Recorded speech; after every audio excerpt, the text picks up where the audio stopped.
So গতকালকে ক্লাসে এই ম্যাথটা মনে করছিলাম, তাই না? এটাই না? আ বোট ইফার থেকে থেকে আসলে ব্যাপার না।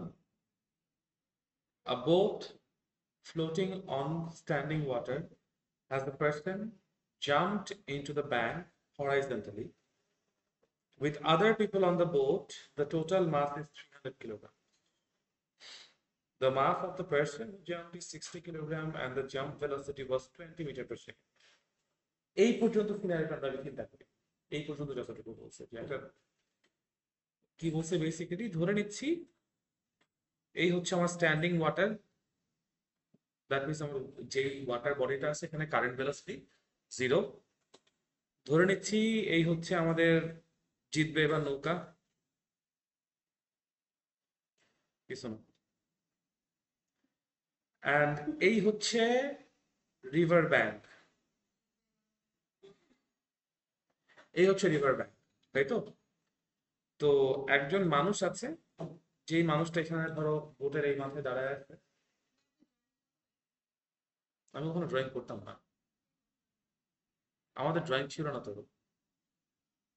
সো এই হচ্ছে গিয়ে একজন হিউম্যান বিং। কি ফেরেশতা ফর শিওর? ও অবশ্যই, এটা নিয়ে কোনো সন্দেহ নেই। I have never been good at programming and drawing, এই দুইটা জিনিস আমার কখনোই ভালো হতো না। সিভিল ড্রয়িং এ আমি সবসময় হচ্ছে গিয়ে মানে দ্য লাস্ট পার্সন, মানে যার খাতা অ্যাপ্রুভ হইতো বা যার ড্রয়িং অ্যাপ্রুভ হইতো। সো থ্যাংক গড যে অটোক্যাড ছিল, we had that.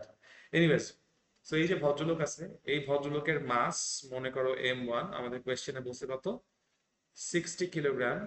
And say V1 ভেলোসিটিতে ব্যাংকের দিকে হরাইজন্টালি জাম্প করতেছে। সেই জাম্প ভেলোসিটি আমাদের কাছে বলছে 20 মিটার পার সেকেন্ড। এইটুকু বলে দিলাম।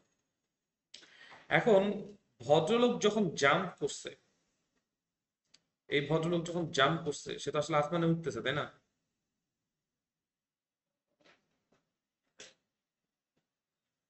এই ভদ্রলোক তো জাম্প করছে নৌকা থেকে, সে তো আসমানে উঠতেছে, রাইট না? ওই রকম সিচুয়েশন দেখা হবে, যে মোমেন্টে সে উঠতেছে ওই মোমেন্টে ছবি তুলছি আমরা। তো সেই সিচুয়েশনে আমাদের কোয়েশ্চেন এটা বলা আছে যে বোট এর মধ্যে আরো অনেক মানুষজন আছে, থাকলো, খুব ভালো কথা, ঠিক আছে। এই সব মানুষজন সহ বাকি যে বোট সিস্টেম, সেইটার মাস আমাদের কাছে বলছে কত, 300 কিলোগ্রাম, তাই বলছে না? এখন ন্যাচারালি যখন এই ভদ্রলোক জাম্প করতেছে বোট থেকে ওই পারে, তখন বোট কি অপোজিট দিকে চলে যাবে? ইটস লাইক ওই যে back firing of a rifle টাইপের সিচুয়েশন। মোমেন্টাম কনজার্ভ থাকার জন্য পিছিয়ে আসতেই হবে। খুব ভালো কথা। এখন মোমেন্টাম কনজার্ভ থাকার জন্য ও যেই ভেলোসিটিতে পিছিয়ে আসবে, আমি অ্যাজিউম করে নিচ্ছি সেই ভেলোসিটিটা হচ্ছে V2। যেখানে আমরা এই V2 কিন্তু ইজিলি ক্যালকুলেট করতে পারবো না, law of conservation of momentum থেকে। আমরা যদি বলি যে M1 V1 is equals two হচ্ছে M2 V2, we would not be wrong, would we? এখান থেকে আমরা V2 বের করে ফেলতে পারবো। সো আমরা আগে V2টা বের করি, তারপর আমরা কনসিডার করবো যে কি বের করতে হবে কি বের করতে হবে না, ঠিক আছে? সো যদি V2 বের করি, বেসিক্যালি এখানে একটা কথা আছে। আমি যে ইকুয়েশনটা লিখছি, আমি এটাতে মাইনাস সাইনটা দেই নাই, যেটা আমার ভুল হয়েছে। কেন ভুল হয়েছে বলো? লোক যেদিকে যাচ্ছে বোর্ড তো তার অপোজিট দিকেই যাবে, তাই না? সো আমার তো এখানে একটা নেগেটিভ সাইন রাখতে হবে। কে ছিল না, কারেন্ট ছিল না। আসলে সিচুয়েশনটা হচ্ছে গিয়ে দেখো, আমি এই ইকুয়েশনটা কিভাবে দাঁড় করেছি সেটা দেখো। প্রথমে একদম ইনিশিয়ালি M1 প্লাস M2, এটা কি একটা সিস্টেম ছিল না? এইটা ইনটু টোটাল সিস্টেমের মোমেন্টাম কত ছিল, ইজ ইকুয়ালস টু আমাদের জন্য M1 V1 plus M2 into minus V2। ইকুয়েশনটা আসলে এরকম ছিল। Law of conservation of momentum অনুযায়ী এটাই থাকবে না, যে বিফোর জাম্পিং আউট টোটালটা মিলে একটা সিস্টেম, আফটার জাম্পিং আউট দুইটা পার্টিকেল, দুইটা পার্ট, তাই না? সো V1 যদি ডান দিকে যায় V2 বাম দিকে আসবে, এটা নিয়ে কোনো সন্দেহ নেই, কোনো কথা নাই। সো দ্যাট ইজ বাই আমার এখানে M1 V1 equals to M2 V2 আসছে। বুঝতে পারছো? মানে এরকম কনফিউশন ধরো অনেক সময় পরীক্ষা হলে আমার যেরকম হয় তোমাদেরও হবে, এটা হওয়াটা অস্বাভাবিক না। সো ওই জন্য জাস্ট জিনিসটা একটু মানে বা সাবধান করে দিলাম আর কি, ঠিক আছে? একবারে সরাসরি শর্টকাটে একটা লাইন না লিখে ইট ইজ অলওয়েজ বেটার পরীক্ষার হলে যে আমাদের যে actual law of conservation of momentum এটা ফলো করে দেন সেকেন্ড লাইনে আসা। ঠিক আছে? আচ্ছা গেল। এখান থেকে v2 তাহলে কত আসে ক্যালকুলেট করি। m1 কত 60 ইন্টু 20 ডিভাইডেড বাই m2 হচ্ছে 300, তাহলে 1200 বাই 300, তাই না? Is equals to 4 metre per second. হ্যাঁ, পিডিএফ দিতে আজকে আমি বাসায় গিয়ে আজকে কালকের মধ্যে যতগুলো পিডিএফ পেন্ডিং আছে সব দিয়ে দেবো ইনশাআল্লাহ। আচ্ছা, এইসব ক্ষেত্রে ক্যালকুলেটর ইউজ করা অভ্যাস পরিহার করতে হবে। ঠিক আছে, মাথা কাটানো অভ্যাস করতে হবে। এই যে আজকে ঢাকা ভার্সিটির ভর্তি পরীক্ষা গেল, এই ইউনিটে কোয়েশ্চেন আমি এখনো দেখি নাই, পাই নাই আর কি, পাইলে বলতে পারবো। বাট মানে অ্যাজিউমিং কোয়েশ্চেন স্ট্যান্ডার্ড হবে।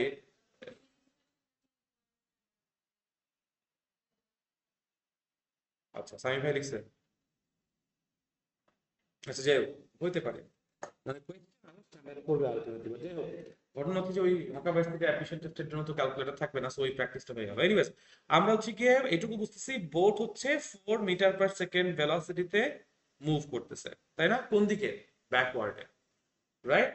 এইটুকু পোর্শন গেল। এবার আবার আমি একটু প্রশ্নে আসি। প্রশ্নে খেয়াল করো, এবার বলছে if a football of a certain mass is kicked with a 18 meter per second velocity in the same direction, car side same direction? লোকটা, না না না না, দেখো এই যে এখানে বর্ণনা পড়ে আসো, the total mass blah blah blah, the mass of the person who jump is 60 kilogram and the jump velocity was 20 metre per second. এই বর্ণনার পরে, এই 20 মিটার পার সেকেন্ড বর্ণনার পরেই আমার ওই ফুটবলের লাথি কথা আসছে। তাহলে football, that is not our job to ask. আমাদের কাছে সিস্টেম দিয়ে দিছে, আমরা সলভ করব। Hour job is to solve. ঠিক আছে, unconditional loyalty towards question, unquestionable and unconditional loyalty to the question.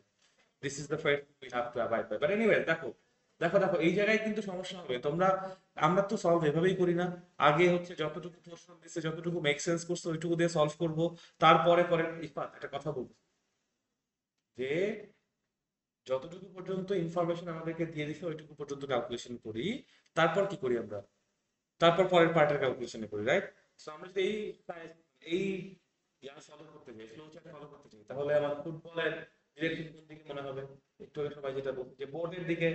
But আসলে আমাকে দেখতে হবে কোয়েশ্চেনে কার পরে কোন ভেলোসিটিটা বলছে। সো জাম্প ভেলোসিটির পরে যেহেতু এই 18 মিটার পার সেকেন্ড ভেলোসিটি বলছে and in the same direction, that means যেই দিকে লোক জাম্প করছে সেই দিকে বলটা কিক করা হয়েছে। It's that simple. বুঝতে পারছি? কোনো কনফিউশন আছে? Very good. তাহলে আমরা এখন ফিগার ড্রয়িং এ চলে আসি। আমাদের ফিগারে ফুটবল কোন দিকে যাইতেছে? তাহলে ফুটবলকে আমরা মনে করো রেড কালার দিয়ে বোঝাচ্ছি। ফুটবলটাকেও হরাইজন্টাল কিক করা হয়েছে, এটা VF বললাম। ফুটবলের ভেলোসিটি বলতে 18 মিটার পার সেকেন্ড, তাই না? এখন ও যেই সিস্টেমে ছিল সেই সিস্টেমটা কি অপোজিট দিকে মুভ করে। তাহলে ফুটবলের ভেলোসিটিটাকে যদি আমি পজিটিভ ধরি, তাহলে আমার এই বোটের ভেলোসিটিটা অবশ্যই কি হবে? নেগেটিভ। এটা নিয়ে তো আসলে আমার কোনো কনফিউশন নাই, আছে? এখন আরেকটা জিনিস দেখো, বিফোর কিকিং দ্য ফুটবল, ফুটবলে যখন কিক করা হয় নাই ততক্ষণ পর্যন্ত এই ফুটবলটা কি বোটের সাথে কানেক্টেড না? তাহলে আমি কি বলতে পারি before kicking, before kicking the momentum, এটাকে P1 বললাম কথার কথা, ঠিক আছে? P1 ইকুয়ালস টু কত হবে? -4 ইন্টু 0.75 বলতে পারি। -4 কেন বুঝতে পারতেছো? কারণ আমরা ধরে নিয়েছি এই সিস্টেমে ডান দিকটা, মানে ফুটবলের জন্য ফুটবল যেদিকে যাবে সেই ভেলোসিটিটা পজিটিভ। তাহলে হচ্ছে গিয়ে বোর্ড যেহেতু অপোজিট দিকে যাচ্ছে, ফুটবলের এই P1টা কার? অফ দ্য ফুটবল, তাই না? Before kicking of the football, এটা হচ্ছে P1, correct? And after kicking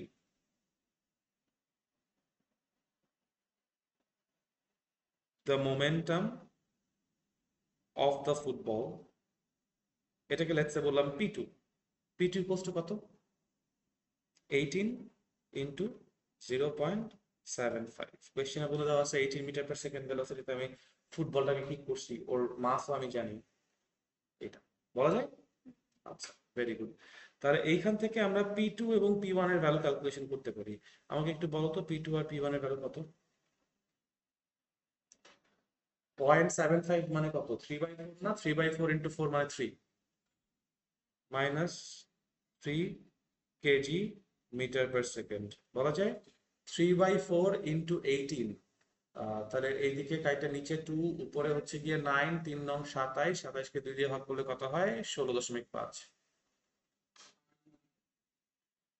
তাহলে 18 ইন্টু 3, ও 4, 4 নিচে তো 4, তাহলে এদিকে 2 থাকতেছে, উপরে 2 কাটলে 9 দুগুণে কত? 18 না? সো 9, 3 নং 27, 27কে কয় দিয়ে ভাগ করতেছি আমি? হ্যাঁ, 13.5, ঠিকই আছে, ঠিক আছে, তাহলে ঠিক আছে 13.5, কারণ 14 দুগুণে 28। 13.5 কেজি মিটার পার সেকেন্ড বলা যায়। তাহলে impulse of force equals to কি? চেঞ্জ ইন মোমেন্টাম না? মনে আছে? আমরা তাহলে বলতে পারি for football J is equals to P2 minus P1 বলা যায়। Final minus initial is equals to 13.5 minus -3 হ্যাঁ, এবার 13.5 plus 3, 16.5 K G metre per second. এই হচ্ছে আমাদের আনসার। বুঝতে পারছি? কোনো কনফিউশন আছে? খুব একটা কিন্তু কঠিন ম্যাথ না যদি সলভ করতে যাই, কিন্তু যখন প্রশ্নটা করব তখন মনে হবে এত বড় প্রশ্ন কেন, এবং তারপর অনেকগুলো পিটফল আছে, পিটফল গুলোতে আসলে পড়ে যেতে পারি। বাট আইডিয়াটা ক্লিয়ার করতে পারছি। চমৎকার। নেক্সট কোয়েশ্চেনে যাই তাইলে আমরা। এটা আজকের ক্লাসের কোয়েশ্চেন নাম্বার 1 হবে। ওকে, নেক্সট কোয়েশ্চেন হচ্ছে a nail is placed vertically on a horizontal wooden block.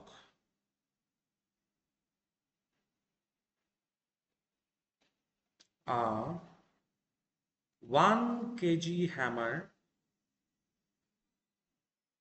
strikes the nail. A 1 kg hammer strikes the nail vertically downwards, vertically downwards with 4 meter per second. The nail penetrates up to 0.015 meter and then stops. Calculate the average resistance by the wood. Sabina কোথায়?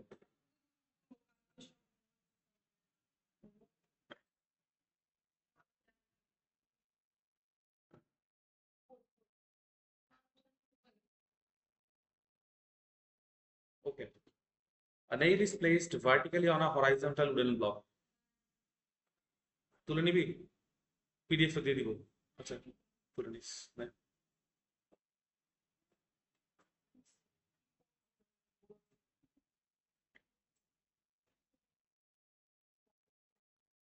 আমি তো তোমাদেরকে rocket প্রপালশনে করাইছিলাম না? Propulsion of rocket.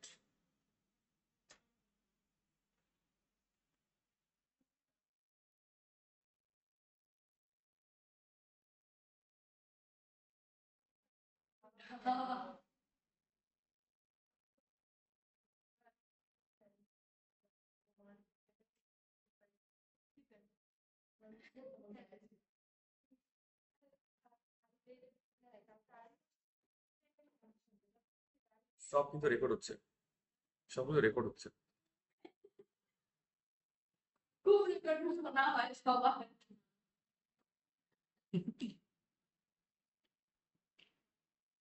অঙ্ক তো তুলেছিস, চল অঙ্ক solve করি আয়। ইফাত, অঙ্ক সলভ করবো। ঠিক আছে, শিওর। এই হচ্ছে গিয়ে, এই হচ্ছে একটা উডেন ব্লক। এই উডেন ব্লকের উপরে একটা নেইল প্লেস করা আছে। নেইলের মাথার উপরে আমরা একটা হ্যামার দিয়ে বাড়ি মারব, হর্স হ্যামার। ঠিক আছে, আমরা তো সাইড ভিউ দেখতেছি এই জন্য দেখে এরকম মনে হচ্ছে। বাট এনিওয়েজ, হ্যামারটা যখন নেইলের উপর বাড়ি মারতেছে, বলা হয়েছে 4 মিটার/সেকেন্ড ভেলোসিটিতে বাড়িটা মারছে, রাইট? আচ্ছা, এখন কি, ওকে, আচ্ছা, এখন আমাদের কাছে এটাও বলছে যে mass of the hammer is 1 kilogram, correct?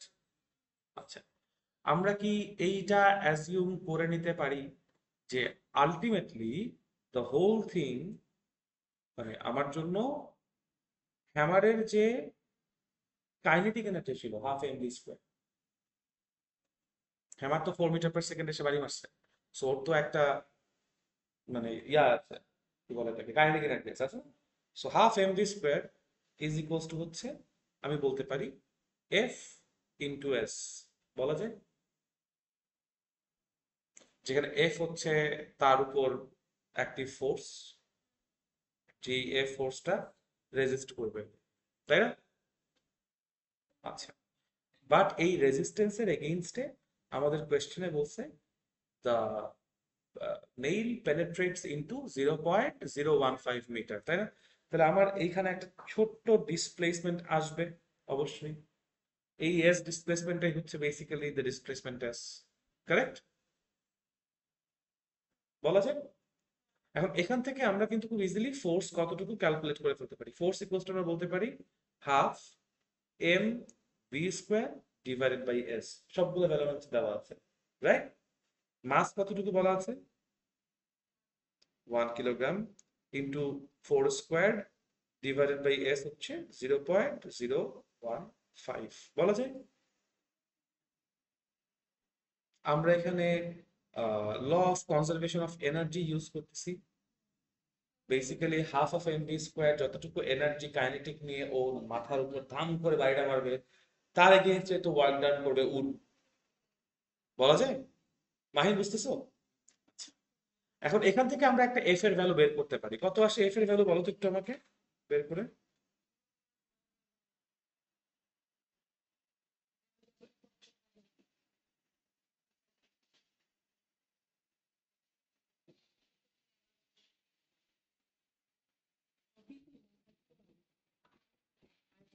Yes, 533.3। এটার অ্যান্সার হচ্ছে 533.3 নিউটন। এখান থেকে ফোর্স আসে, তাই না? কিন্তু অঙ্ক এখানে শেষ না। অনেকেই অঙ্ক এখানে শেষ করে দিবে, তখন তোমাদের স্কুলে কলেজে বোর্ডে কেটে জিরো দিয়ে দিবে। দ্য রিজন ইজ, এখানে প্রশ্নটা কি করছে একটু খেয়াল করো। এভারেজ গত ক্লাসে এরকম একটা অঙ্ক করাইছিলাম, তাই না? ওইখানেও কি আমরা ওই যে ওয়েটের জন্য যে একটা আর কাজ করে সেটাকে অ্যাকাউন্টে আনতে হবে না? বিকজ যেহেতু তুমি এটা ভার্টিক্যাল মোশনে আসো, ভার্টিক্যালি যে কোনো কিছু প্রেসার দিলে ওয়েটের এগেইনস্টে যে একটা ভার্টিক্যাল রিয়াকশন থাকে, ওটাও তো অ্যাক্টিভ আছে না?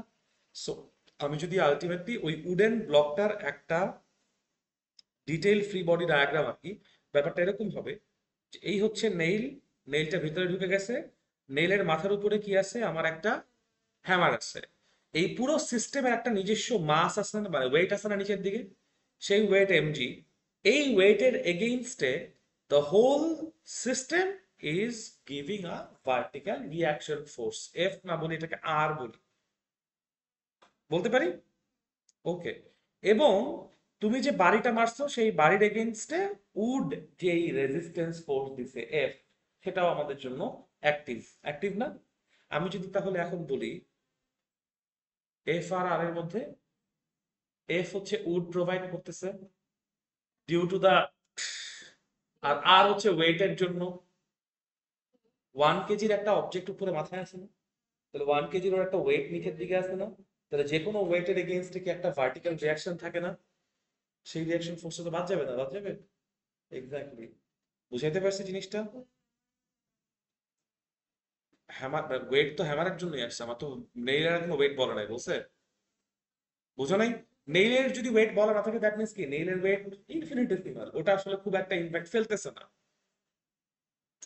ক্লিয়ার করতে পারছি? তোর কনফিউশন আছে? না। Very good. তাহলে আমি কি বলতে পারি না এখানে যে আর প্লাস, মানে আমার এখানে আলটিমেটলি কিন্তু দেখো, খেয়াল করে দেখো, summation of F is never zero. তুমি যদি এখানে সামেশন অফ এফ ওয়াই বলো, এটাই ইকুয়ালস টু তোমার অবশ্যই একটা এম এ থাকবে। মানে এক্সিলারেট যেহেতু ও 0.015 পর্যন্ত ঢুকছে, তার মানে তো ও ডিসিলারেট করছে, করছে না? ওর একটা ফোর্স আছে, এই এম এ ফোর্সটাই তো তুমি ক্যালকুলেট করছো মাত্র এফ 533 পয়েন্ট সামথিং, রাইট? তো তোমার সামেশন অফ এফ ওয়াই মানে কি আসলে বলো তো? সামেশন অফ এফ ওয়াই মানে হচ্ছে আর minus M G is equals to the F force, যেটা আসলে উড দিতেছে এগেইনস্ট দ্য পেনিট্রেটিং নেইল, বলা যায়? বুঝতে পারছি? তো তাহলে আমাদের জন্য আর ইকুয়ালস টু কত হবে? F plus M G is equals to F কত? 533.3 প্লাস এম জি কত? 9.8। ক্যালকুলেট করে যেটা আসবে সেটা কত আসে? 8 9 10 11। তাহলে হচ্ছে গিয়ে ওখানে 1 থাকে, 0.543.1 তাহলে 13। এইটা হচ্ছে তোমার এভারেজ রেজিস্ট্যান্স ফোর্স। বুঝাইতে পারছি? কোনো কনফিউশন আছে? সবসময় যেটা অবশ্যই মাথায় এমবেড করে রাখবা, সেটা হচ্ছে যদি এরকম ভার্টিক্যাল এক্সিসে কোনো কিছু ঘটে, কোনো সারফেসের উপর যে কোনো ফোর্স আমি অ্যাপ্লাই করি, তাহলে অবশ্যই ওয়েট থাকবে, এবং ওয়েটের এগেইনস্টে নর্মাল যে রিয়াকশন ফোর্সটা থাকে সেটাও অ্যাক্টিভ থাকবে, ওগুলা হুটহাট করে গায়েব হয়ে যাবে না। বুঝাইতে পারছি? ম্যাক্সিমাম টাইমে কিন্তু আমাদের একটা এই যে এখন যেটা বারবার টেন্ডেন্সি হয় যে আর কেন আসবে, আর তো থাকবে না। বাট আর তো নালিফাই হওয়ার কোনো কারণ নাই, আমার আছে? তুমি যখন বাড়িটা মারছো, তুমি জাস্ট চিন্তা করো যতটুকু সময় ধরে তুমি তোমার ওই কি বলে হ্যামার আর নেইল কন্ট্যাক্টে আছে, হ্যামারের পুরো ওয়েটটা নেইলের উপর পড়তেছে না, এবং নেইল ওটাকে ট্রান্সমিট করে উডের মধ্যে দিচ্ছে না? তাহলে উডকে অবশ্যই ওই ফোর্সকেও রেজিস্ট করতে হবে, শুধুমাত্র যে হ্যামারের এমজি কেই, মানে কি বলে হ্যামারের হাফ এমভি স্কোয়ার কে রেজিস্ট করতেছে তা না, ও হ্যামারের এমজি কেও রেজিস্ট করতেছে একই সাথে। আইডিয়াটা বুঝাতে পারছি? কোনো কনফিউশন আছে? নাইস। পরের math.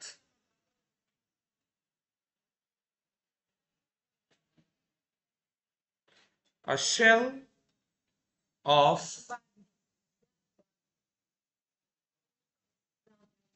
30 kilogram is flying with 48 meter per second velocity. If the shell bursts into, yes, PDF দিব. A shell of 30 kilogram is flying with 48 meter per second. If the shell bursts into two parts and the 18 kilogram part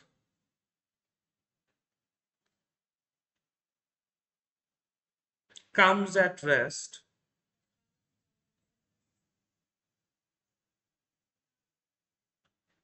calculate the velocity of the other part. এই ম্যাথটা একটু করে দাও তো আমাকে।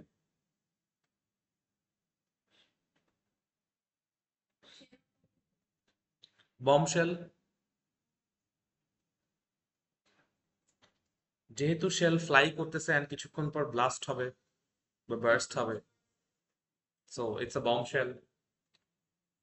ওই যে থাকে না, বম্ব মারছে কিছুক্ষণ পর ওটা শেল পড়ে যায় আর বাকি অংশটুকু ফ্লাই করে চলে যায়, রাইট?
হয়েছে অঙ্কটা? তাই করো। তোমার গতকালকে করেছে এরকম একটা অঙ্ক। হুম। ইয়েস, পুরোটার।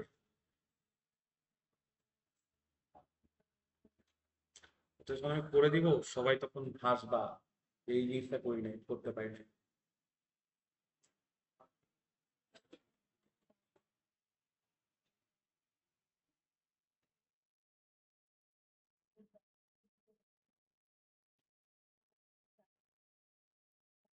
দেখো, মনে করো this is the shell that we are talking about. It is moving with a velocity of 48 meter per second, correct? The whole thing is flying with a velocity of 48 meter per second. এটা একটা shell আঁকছি। যেহেতু কোয়েশ্চেনে বলছে আমার দুটো পার্টের shell, so it's a two part shell. শেষ। আমার তো একদম হুবহু শেল আঁকার দরকার নাই, রাইট? আচ্ছা, সো টোটাল মাস কত? টোটাল মাস এর ইকুয়ালস টু বলছে আমাদের 30 কিলোগ্রাম। তাহলে বিফোর ব্লাস্টিং আমি বলতে পারি এই জিনিসটার মোমেন্টাম হচ্ছে m ইন্টু ভি, বলা যায়। আফটার ইট ব্লাস্টস অ্যাওয়ে, এই পার্ট ধরে নিই এটার মাস হচ্ছে 18 কিলোগ্রাম, এইটার ভেলোসিটি 0 মিটার পার সেকেন্ড হয়ে যায়, কারেক্ট? কোয়েশ্চেন হচ্ছে আমার যে আদার পার্টটা আছে এই পার্টটার মাস কত হয় তাহলে? এটাকে m1 বলি। m1 ইকুয়ালস টু কি আমরা 30 মাইনাস 18 বলতে পারি, ইকুয়ালস টু কত? 12 কিলোগ্রাম না? এবং আমি অ্যাজিউম করে নিচ্ছি 12 কিলোগ্রামের এই ভদ্রলোকের মাস হচ্ছে ভি প্রাইম, বলা যায়। তাহলে m into V is equals two আমরা বলতে পারি 18 into 0 because that comes to at rest, correct? Plus m1 into v prime which we don't know, বলা যায়। তাহলে v prime is equals to হচ্ছে m into v divided by m1, বলা যায়। m কত আমাদের জন্য? 30 কিলোগ্রাম। v কত? 48 divided by m1 কত? 12। 12 48 কাটা 4 is equals to কত বলো? 120 মিটার পার সেকেন্ড।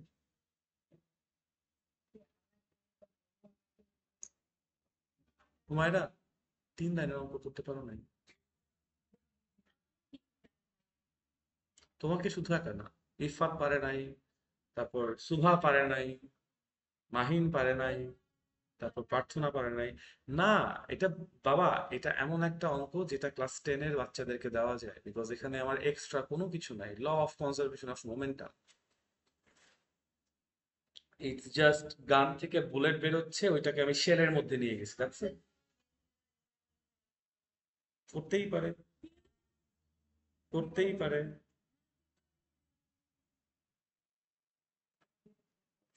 আজকে যে ঢাকা মাত্র দেখলাম কোয়েশ্চেনটা খুবই স্ট্যান্ডার্ড হয়েছে।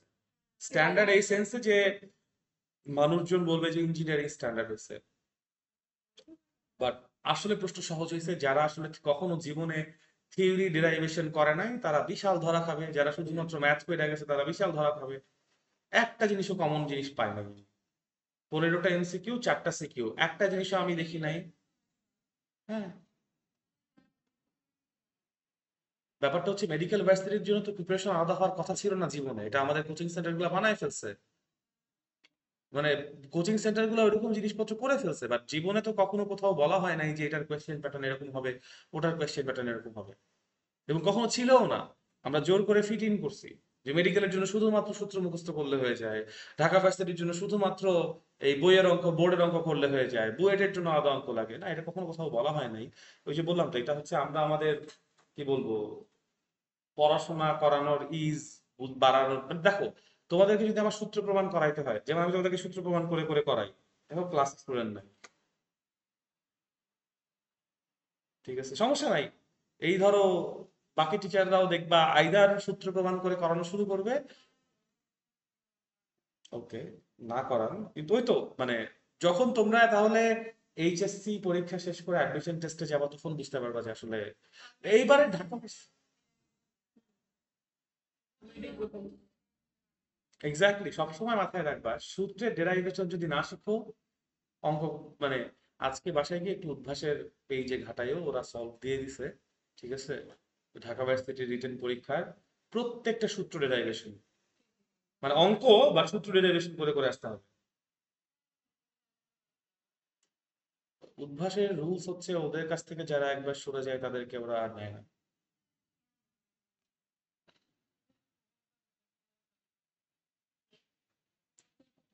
ওকে, নেক্সট ম্যাথ, এটা হয়েছে, বুঝতে পারছি। শুনো, এই ক্লাসগুলোতে একটু মনোযোগ দাও, ঠিক আছে, যে অঙ্কগুলো করতে বলি একটু করো, করে নিয়ে আসো, এবং হোমওয়ার্ক করো। যাই হোক, এগুলো করতে থাকো তাহলে ইনশাল্লাহ উই ক্যান। ওই দীপ্র মাত্র পোস্ট দিচ্ছে এই জন্য কেমিস্ট্রিটা আগে আসছে। এনিওয়েজ, চলো নেক্সট ম্যাথ করি। The the mass of a spaceship is 3 into 10 to the power 3 kilogram, and the mass of the fuel is 50,000 gram. Phone number হবে? আর যাও, 4 3 একই কথা। প্রথমটা তো গত ক্লাসে হোমওয়ার্ক ছিল, সমস্যা নেই। 50,000 কিলোগ্রাম, দ্য মা, হ্যাঁ গ্রাম, 50,000 গ্রাম, যা দেওয়া আছে ঠিকই দেওয়া আছে। ওকে, if the usage of fuel is 15 kilogram per second,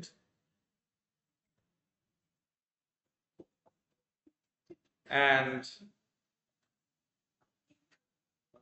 velocity is 150 meter per second,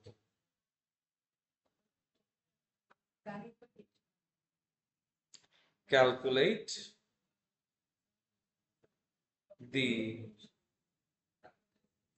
upward thrust on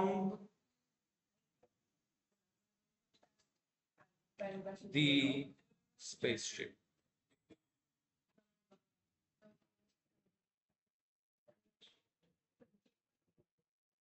সব রেকর্ড হচ্ছে কিন্তু।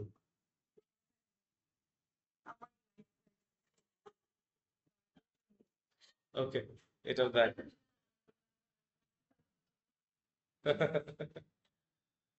the mass of a spaceship is blah and the mass of the fuel is blah blah blah.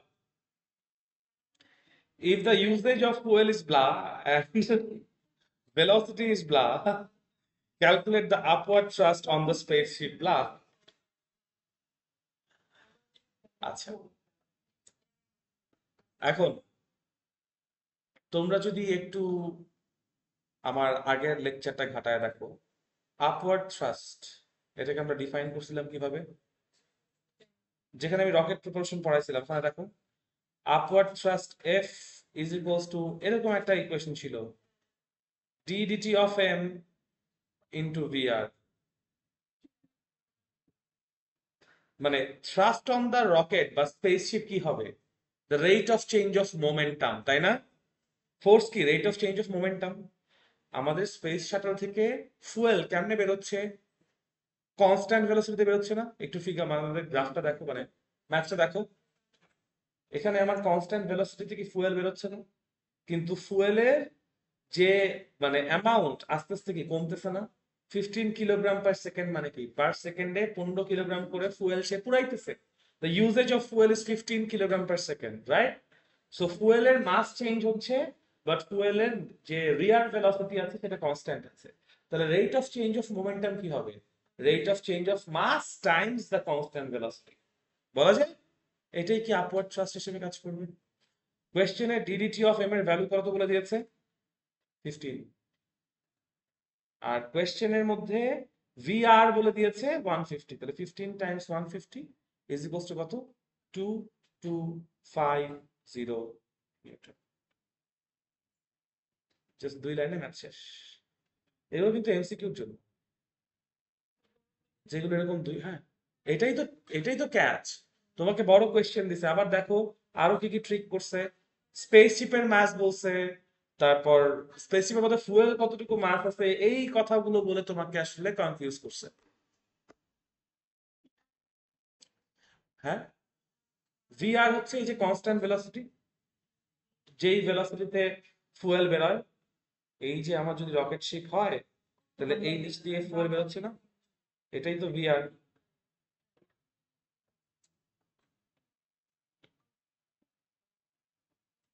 ও, ব্যাপারটা হচ্ছে সেই ধরো 2 সপ্তাহ আগে rocket propulsion পড়াইছি, আজকে এসে যদি ওইটা অঙ্ক করতে যাও তাহলে তো মাথায় থাকবে না স্বাভাবিক, আনলেস মাঝখানে একটু পড়াশোনা করা হয়েছে। পড়াশোনার পরিমাণ বাড়াতে হবে, বুঝছো হুমায়রা? মেডিকেলে ভর্তি হতে চাও আর ভার্সিটিতে ভর্তি হতে চাও, সোজা কথা, পাবলিক ইউনিভার্সিটিতে সিট চাও, পড়াশোনা করতে হবে। তো পড়াশোনা বাড়াইতে হবে, ঠিক আছে? নো ওয়ারিস।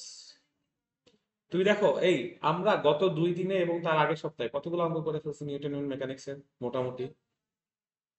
বাসায় গিয়ে এখন তাহলে কাজ হবে, ধরো এই যে নেক্সট উইকে আসার আগে তোমাদের কাজ হবে যতগুলো অঙ্ক করিয়েছি সেই সব অঙ্ক ফ্রেশ করে নিয়ে আসা। আমার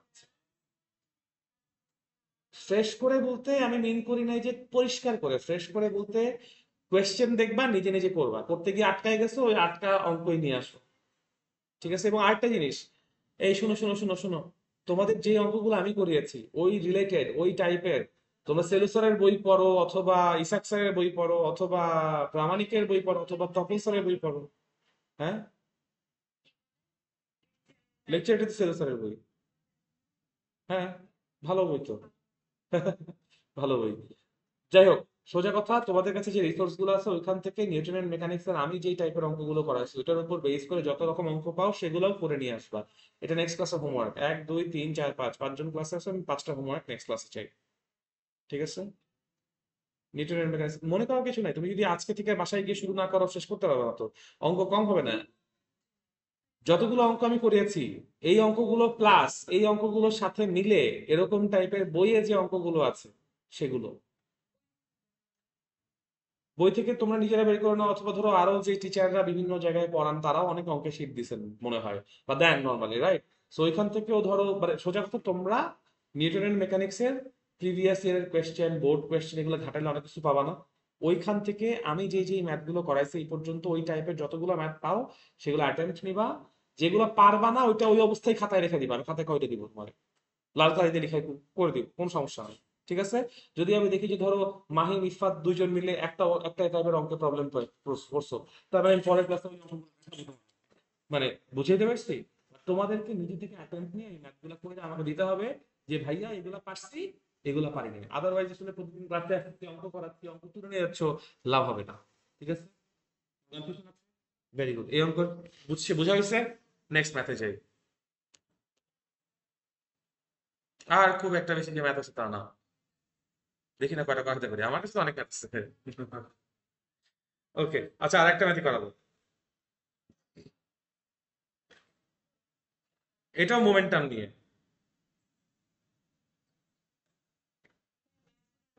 হ্যাঁ, ম্যাথগুলো পিডিএফ দিয়ে দিব, আজকে দিয়ে দিব আমি। হুম। এটা একটা গ্রাফিক্যাল ম্যাথ।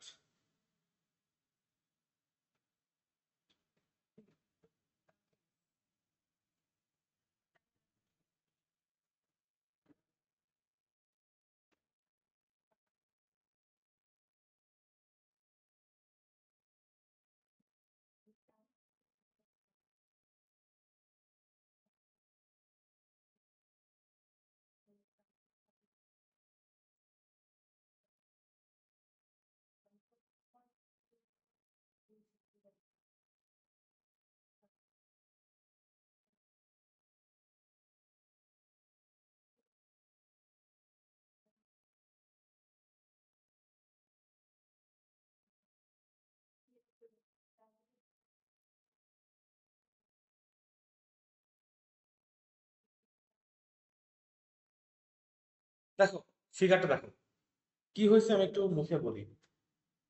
আমার যে দুইটা অবজেক্ট আছে, একটা হচ্ছে M1, একটা হচ্ছে M2। M1 এর U1 বলে দেওয়া আছে আমাদের কাছে 10, এবং M2 এর U2 বলে দেওয়া আছে আমাদের কাছে 0। দ্যাট মিনস কলিশন হওয়ার আগের মুহূর্তে 10 কেজির একটা ম্যাস 7 কেজির ডিরেকশনে 10 মিটার পার সেকেন্ড ভেলোসিটি নিয়ে মুভ করতেছিল। 7 কেজি বলা বলি যে ডান পাশে, এই ভেলোসিটি তো 7 কি মানে 7, এটা তো ডান দিকে। ইস রে, সবই মুছে ফেলছি। এনিওয়েজ, এই যে এই ভেলোসিটিটা হচ্ছে আমাদের জন্য U1। ঠিক আছে? ঠিক আছে? আচ্ছা, এখন কি বলছে? M1 আর M2 কলিশন হয়েছে। কলিশন হওয়ার পর দেখা গেছে যে V2 ইকুয়ালস টু হচ্ছে 7 মিটার পার সেকেন্ড। মানে কলিশন হওয়ার পর আমার স্টেশনারি যে অবজেক্টটা ছিল সেইটা 30 ডিগ্রি অ্যাঙ্গেলে বেঁকে 7 মিটার পার সেকেন্ড ভেলোসিটিতে রান করতেছে। মানুষ কোয়েশ্চেন করছে যদি এরকম হয় তাহলে আমার ফার্স্ট যে অবজেক্টটা ছিল ওর ফাইনাল ভেলোসিটি কত।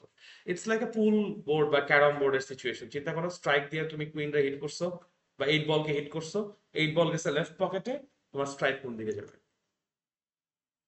ইমাজিন করতে পারছো সিচুয়েশনটা? Very good. যদি এটা হয়, এখন দেখো, বিফোর দ্য কলিশন M1 এবং M2 দুইজনেরই যতটুকুই ভেলোসিটি আছে সেটা শুধুমাত্র এক্স এক্সিসে, রাইট? কিন্তু আফটার দ্য কলিশন M2 কি করছে? সে তার একটা পোর্শনের ভেলোসিটি আছে অ্যালং এক্স এক্সিস, আরেকটা পোর্শনের ভেলোসিটি আছে অ্যালং ওয়াই এক্সিস, রাইট? আমি কি তাহলে বলতে পারি যে বিফোর কলিশন ওয়াই এক্সিসে কোনো মোমেন্টাম ছিল না, তাহলে আফটার কলিশনও ওয়াই এক্সিসে টোটাল মোমেন্টাম কি হইতে হবে? Zero. Law of conservation of momentum অনুযায়ী যেহেতু M2 উপরের দিকে গেছে, তাহলে M1 কে আসলে নিচের দিকে আইসা সেই মোমেন্টামটাকে নালিফাই করতে হবে বা মিটিগেট করতে হবে। এটার কোনো অপশন নাই এটা ছাড়া। এটা কি বুঝতে পারতেছো? দুইটা যদি অপোজিট দিকে না যায়, যেখানে শুরুতে কোনো মোমেন্টামই ছিল না ওয়াই এক্সিসে, তাহলে তো ক্যান্সেল আউট হওয়ার সুযোগ আসতেছে না। তাহলে আমি ধরে নিচ্ছি যে V1 এর একটা উপাংশ, একটা কম্পোনেন্ট নিচের দিকে আসবে, রাইট? আর বিফোর দ্য কলিশন যেই দিকে যারাই মুভমেন্ট করতেছে সবারই আমার মোমেন্টাম কোন দিকে? এক্স এর পজিটিভ দিকে না? তাহলে আমি এটা অবশ্যই এডুকেটেডলি অ্যাজিউম করে নিতে পারি আফটার কলিশন V1 এর একটা পোর্শন ডান দিকেই থাকবে, ওর আসলে বাম দিকে যাওয়ার বা শিফট হওয়ার কোনো কারণ নাই। তাহলে V1 এর একটা পোর্শন ডানে, একটা পোর্শন নিচে, অবশ্যই আমার এই V1 কোন কোয়াড্রেন্টে হইতে হবে? ফোর্থ কোয়াড্রেন্ট বরাবর যেতে হবে, আদারওয়াইজ তো আসলে নালিফাই হবে না। বলতে পারি? এখন আমি জানি না যে কত অ্যাঙ্গেলে সে ডেভিয়েট করবে, এই থিটা কতটুকু জানি না, এবং V1 কতটুকু জানি না। আমার কাছে দুইটা আননোন বের করতে হবে বেসিক্যালি, থিটা কতটুকু আর V1 কতটুকু। বুঝতে পারছি? এখন দেখো, যদি আমরা এই অ্যাঙ্গেলটাকে থিটা বলি, তাহলে এটা হচ্ছে আমাদের জন্য v1 cos থিটা, আর এটা হচ্ছে আমাদের জন্য v1 sin থিটা বলতে পারি। এবং উপরে 7 মিটার পার সেকেন্ড যেটা আছে, তাকে যদি আমরা কম্পোনেন্টে ডিভাইড করি, তাহলে এটা হয়ে যাবে 7 cos 30, আর এটা হবে 7 sin 30 বলা যায়। আচ্ছা, যদি বলা যায়, তাহলে এখন আমাদের প্রথম কাজ হবে momentum along x Axis, summation of momentum along x Axis, এটার ক্যালকুলেশন আগে করবো, রাইট? অ্যালং এক্স চিন্তা করলে m1 এর ভেলোসিটি কত? 10, m2 এর ভেলোসিটি কত? 0, বিফোর কলিশন বলা যায়। and after collision m1 এর ভেলোসিটি হচ্ছে v1 cos থিটা, আর m2 এর ভেলোসিটি হচ্ছে 7 cos 30 বলা যায়। কোনো কনফিউশন আছে এখানে? দেখো আমাদের কাছে m1 m2 সবগুলো ভ্যালু দেওয়া আছে না?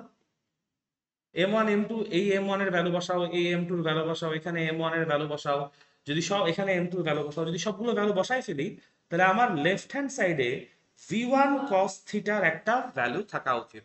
আমি বলতে পারি v1 cos theta is equals two m1 এর ভ্যালু কত? 10 না? তাহলে 10 ইন্টু 10, এই পাটা মাঝখানে চলে যাবে, minus 7 into 7 cos 30 divided by হচ্ছে m1, যেটা আলটিমেটলি 10 বলা যায়। Very good. এটার কিছু একটা মান আসবে, এটা আপাতত ক্যালকুলেট করা দরকার, আর কিছু একটা আসবে। এই যে m1 এর ভ্যালু 10, তাহলে এটা 10 ইন্টু 10, আর এই m2 ইন্টু 7 cos 30, এটা লেফট হ্যান্ড সাইডে চলে গেছে, m2 এর ভ্যালু তো 7 বসাই দিছি, আর এই m1 10 বলে ডিভাইডেড বাই 10। এক্স এক্সিসে law of conservation of energy বলা যায়। তাহলে এখান থেকে v1 cos থিটার একটা ভ্যালু আসবে, আসছে? বের করছো?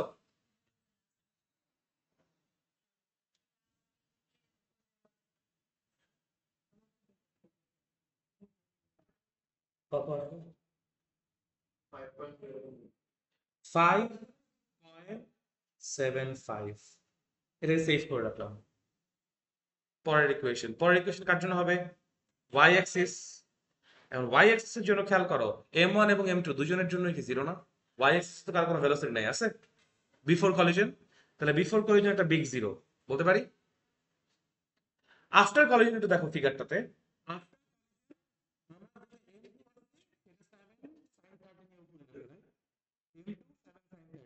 আমি তাহলে বলতে পারি 7 into 7 sine 30, minus minus sine কেন? মাইনাস সাইন বিকজ m1 কোন দিকে গেছে? v1 সাইন থিটা কি 7 সাইন 30 এর অপোজিট দিকে না? বুঝতে পারতেছো? So একটা একটা অপোজিট দিকে যেহেতু, তাহলে তো মাইনাস সাইন ক্যারি করতেই হবে, হবে না? ওকে, সো আমি তাহলে লিখবো minus m1 into v1 sine theta বলা যায়। সো এইখান থেকে তুমি ক্যালকুলেট করলে v1 সাইন থিটার একটা ভ্যালু পাবা। v1 sine theta equals to আসবে 7 ইন্টু 7 সাইন 30 ডিভাইডেড বাই 10। কত আসে বলো?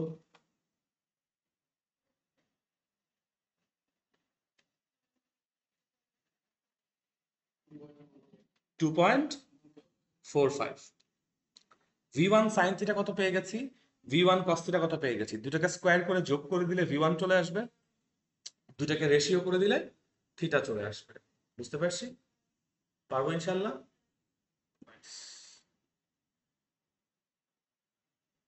এটাকে নাম্বার 2 দেই, এটাকে নাম্বার 1 দেই, তাহলে 1 স্কোয়ার্ড প্লাস 2 স্কোয়ার্ড, 1 আসলাম, হ্যাঁ হ্যাঁ sure sure, no worries, equals to লিখা যায় v1 square equals to 2.45 whole square plus 5.75 whole square, 5.75 whole square. সেখান থেকে v1 এর ভ্যালু কিছু একটা আসবে, আর থিটার ভ্যালু কিছু একটা আসবে। বুঝতে পেরেছি? অবশ্যই। মাহির বুঝতে পারছি ভাইয়া, হুমায়রা বুঝতে পারছি।